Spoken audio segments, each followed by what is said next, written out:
Hello everyone, this is the Jeff Cowan coming to you from thejeffcowan.com. Welcome back to my weekly podcast entitled Success in Professional Sales and Life in General. And welcome back, and thank you for bringing your friends. I know a lot of you must be telling somebody because our audience just keeps growing and growing and growing. And here's what I'd like for my audience to do. Go to all the social media sites and like me. Okay, like me. That helps everybody if you do that.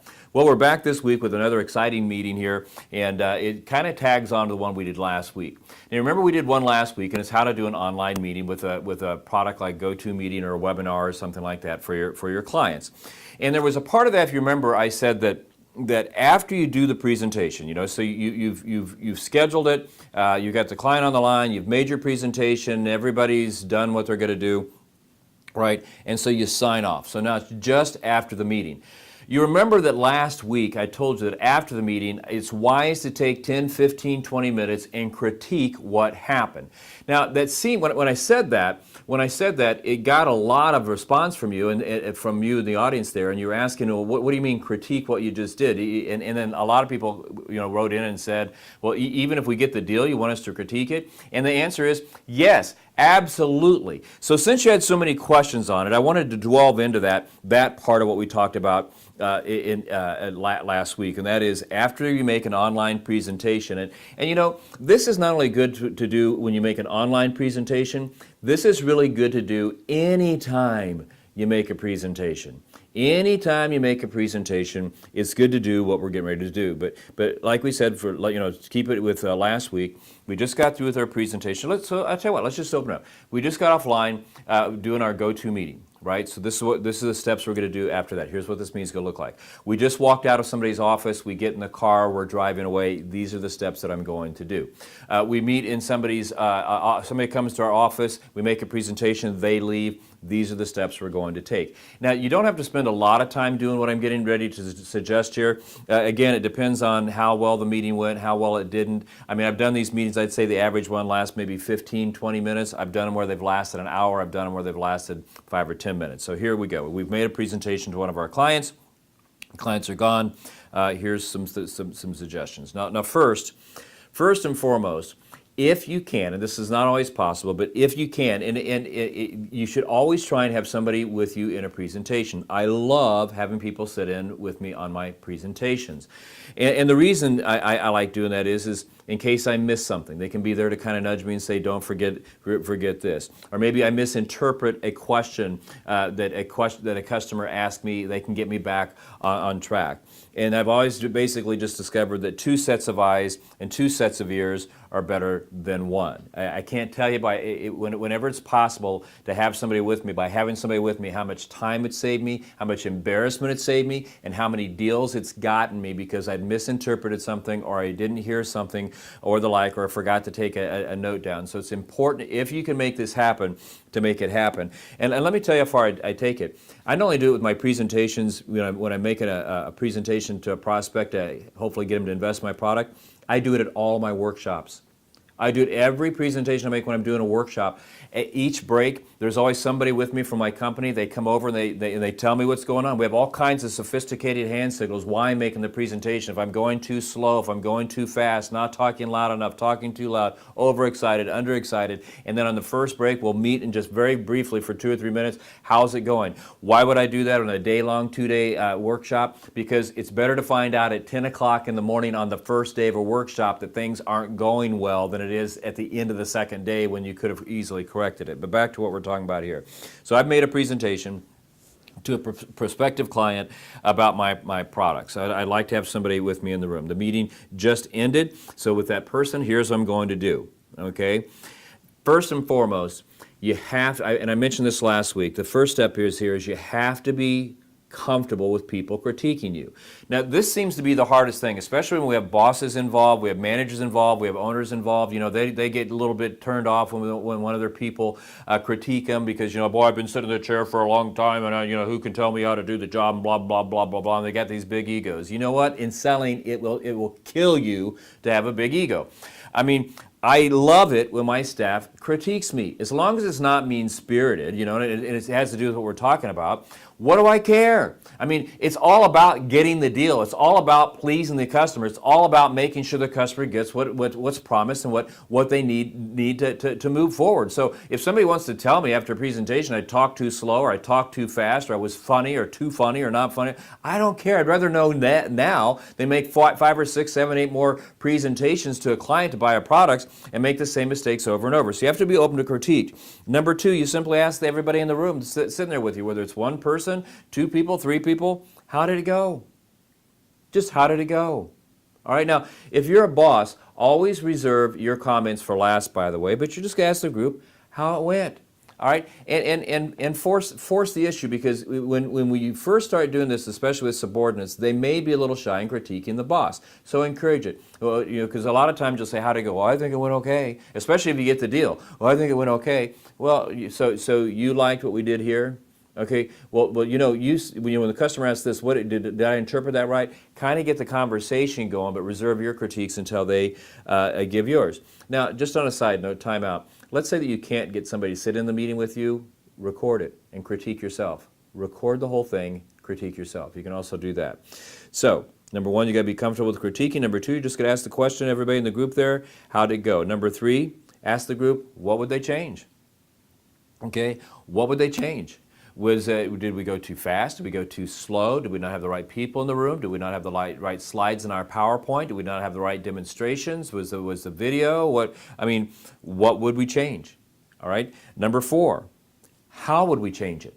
Okay, it's one thing for somebody, because I won't. If somebody's going to critique me, I have no problem with it. But they need to critique it and then correct it. Critique and correct. So they can't just say, "Well, I thought that 3rd slide sucked."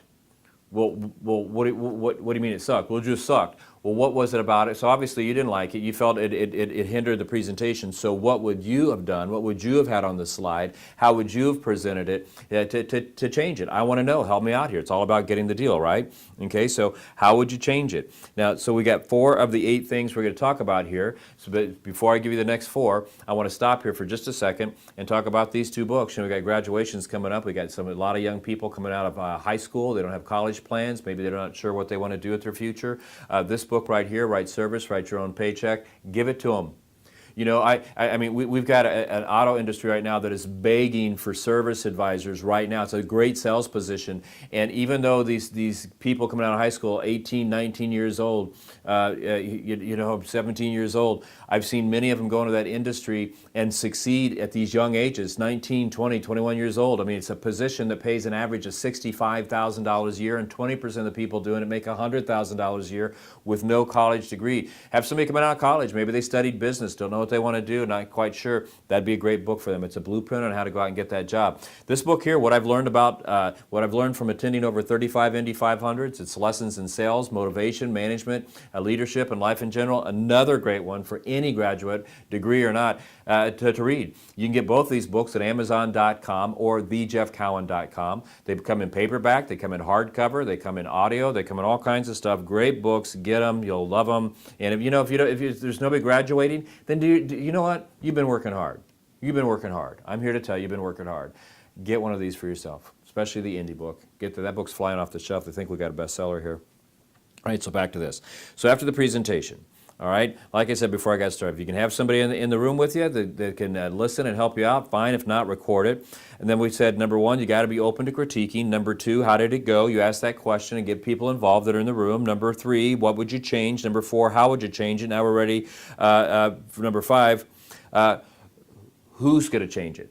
Okay, so if we're going to change it, who's going to change it? Okay, this PowerPoint or this part of the presentation or this needs to be changed. We need a new word track. We need this. Who's going to do that? Assign it right then and assign a deadline. Okay, so you said you didn't like the word track here. You thought it was this, that, and the other, which is fine. So what I'd like for you to do is come up with the one that you would use in its place. I know that today we're a little bit busy, so if you could have that on my desk tomorrow, that would be great. Or you know what, I know we've got a presentation here, another one in 3 hours. If you could have it ready to go in that next 3 hours, that would be great. And you know what, if they've told you it need to be changed, they must have something in mind that needs to be changed too, so it shouldn't take them long. So who's going to change it? Number 5. Number 6, what was promised in the meeting?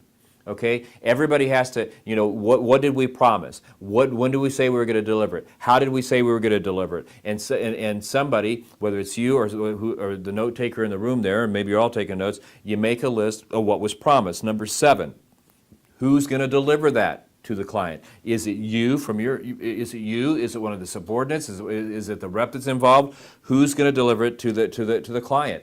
And when you deliver it to the client, remember what I said, whether you do it via FedEx or the United States Postal Service or UPS or whatever it is, you get a tracking number, you email that to the customer or text to the customer. If you're emailing them what it is that they need, you email it to them, and you always follow either one of those up with a text and or telephone call saying, I just sent this stuff to you. If you don't have it, let me know so I can get it to you so they know that you're playing and you're playing right. And then finally, number 8, this is for the bosses out there, inspect what you expect. All right? Don't assume that just because it was assigned to somebody to put together what it was the client needs, that they've got the whole list. Don't assume that they sent it the way that you asked them to send it and it was discussed in the meeting the way it was supposed to be sent. And for whatever you do, do not assume that they didn't contact the customer after they sent the details to ensure the customer's got it. It didn't go to the junk. It didn't go to the spam.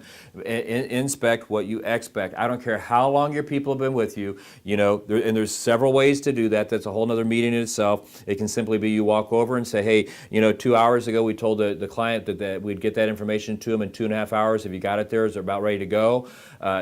Or hey, I got copied on that email where you sent that stuff. Did you call them and let them know that you just sent it? I mean, don't be afraid to do it. Don't assume, because all it takes is one misstep in a presentation and man, you'll lose the whole thing.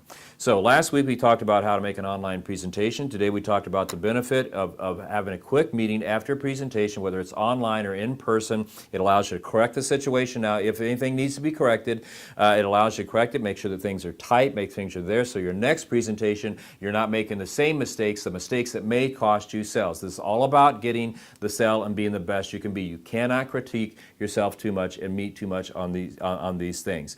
Hey, my name is Jeff Cowan, coming to you from thejeffcowan.com with my weekly podcast, Success in Professional Sales and Life in General. Hope you enjoyed today's message. Send me your email, send me your text, tell me what you're thinking. Buy the books. Those are great books. But in the meantime, between now and next week, here's what I want you to do. I want you to go out and find as many prospects as you can. I want you to get them as excited as you can about your product. I want you to close those deals, get that commission, and live the life that you so deserve, because between now and next week, that is exactly what I am going to do. So between now and next week, make it a great one, and I'll be talking to you soon. Take care.